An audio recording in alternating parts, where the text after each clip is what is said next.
Welcome to Day 17, 17th of the month, Proverbs 17 in our Proverb a Day. We're going to start with verse 1. Better is a dry morsel with quietness than a house full of feasting with strife. A wise servant will rule over a son who causes shame, and will share an inheritance among the brothers. The refining pot is for silver and the furnace for gold, but the Lord tests the hearts. And the study note on that? Oh, by the way, we're reading Life Application Study Bible. Life Application Notes to apply it to our lives. So here's the note on verse 3. It takes intense heat to purify gold and silver. Similarly, it often takes the heat of trials for the Christian to be purified. Through trials, God shows us what is in us and clears out anything that gets in the way of complete trust in Him. Peter says, "The genuineness of your faith, being much more precious than gold that perishes, though it is tested by fire, may be found to praise, honor, and glory at the revelation of Jesus Christ." It says that in 1 Peter chapter 1, verse 7. So when tough times come your way, realize that God wants to use them to refine your faith and purify your heart. Important. Verse 4. An evildoer gives heed to false lips. A liar listens eagerly to a spiteful tongue. Verse 5. He who mocks the poor reproaches his maker. He who is glad at calamity will not go unpunished. The note on 5. Few acts are as cruel as making fun of the less fortunate. But many people do this because it makes them feel good to be better off, more successful than someone else. Mocking the poor is mocking the God who made them. We also ridicule God when we mock the weak, those who are different, or anyone else.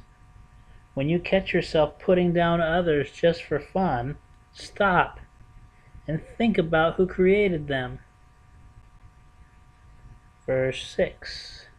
Children's children are the crown of old men, and the glory of children is their father. Excellent speech is not becoming to a fool, much less lying lips to a prince. Verse 8. A present is a precious stone in the eyes of its possessor. Wherever he turns, he prospers. A note on that. Verse 8. Solomon is not condoning bribery, but he is making an observation about the way the world operates. Bribes may get people what they want, but the Bible clearly condemns using them. As it says in Exodus 23:8, Proverbs 17:23, and Matthew 28, verse 11 through 15. Alright, verse 9. He who covers a transgression seeks love, but he who repeats a matter separates friends. And a note on that. This proverb is saying that we should be willing to forgive others' sins against us. Covering over offenses is necessary to any relationship. It is tempting, especially in an argument, to bring up all the mistakes the other person has ever made.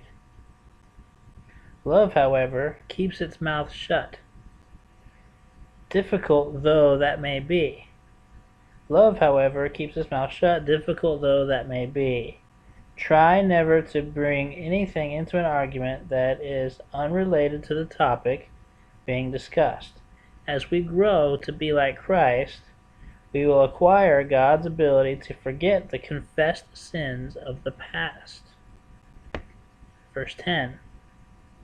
Rebuke is more effective for a wise man than 100 blows on a fool. An evil man seeks only rebellion. Therefore a cruel messenger will be sent against him. Let a man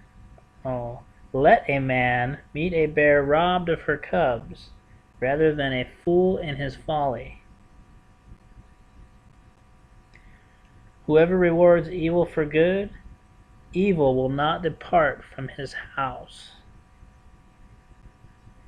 The beginning of strife is like releasing water. Therefore stop contention before quarrel starts.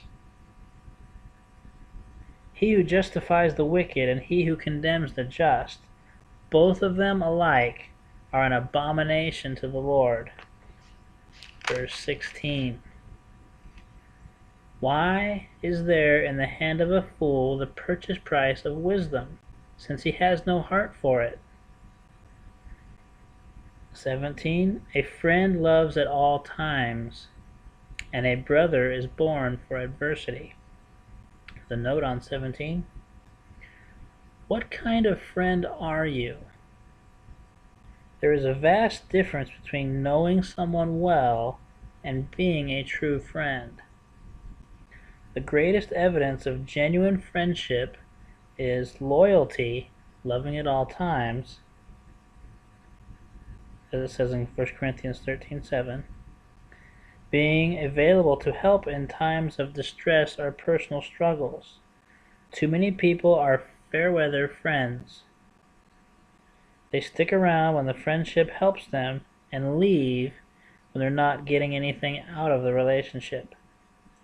Think of your friends and assess your loyalty to them.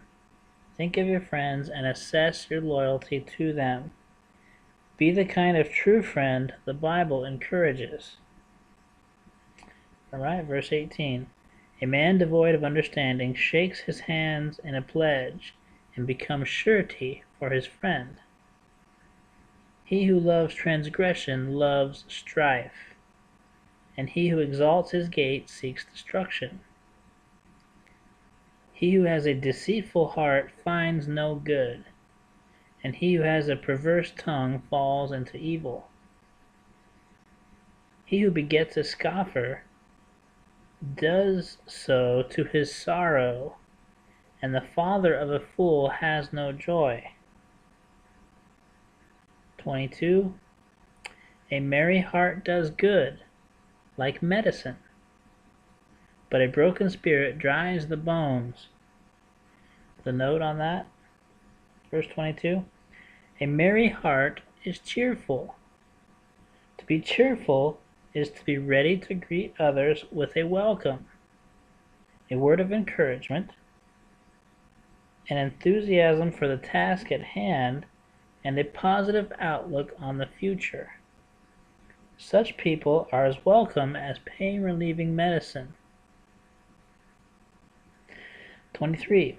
A wicked man accepts a bribe behind the back to preserve the ways of justice. 24. Wisdom is in the sight of him who has understanding, but the eyes of a fool are on the ends of the earth. The note on 24.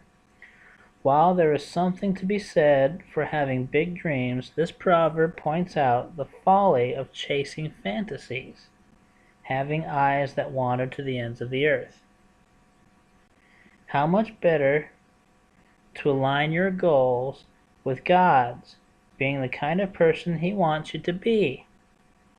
Such goals, wisdom, honesty, patience, and love, may not seem exciting, but they will determine your eternal future. Take time to think about your dreams and goals, and make sure they cover the really important areas of life. Verse 25. A foolish son is a grief to his father, and bitterness to her who bore him. Also, to punish the righteous is not good, nor to strike princes for their uprightness. He who has knowledge spares his words, and a man of understanding is of a calm spirit. Even a fool is counted wise when he holds his peace. When he shuts his lips, he is considered perceptive. The proverb, or the note on the last two verses. This proverb highlights several benefits of keeping quiet. 1. It is the best policy if you have nothing worthwhile to say. And 2. It allows you the opportunity to listen and learn. And 3. It gives you something in common with those who are wiser. Make sure to pause, to think, and to listen so that when you speak, you will have something important to say. Alright, that's Proverbs 17. Thank you for joining us today. May you be blessed and have a great day or week or whatever you're going through right now.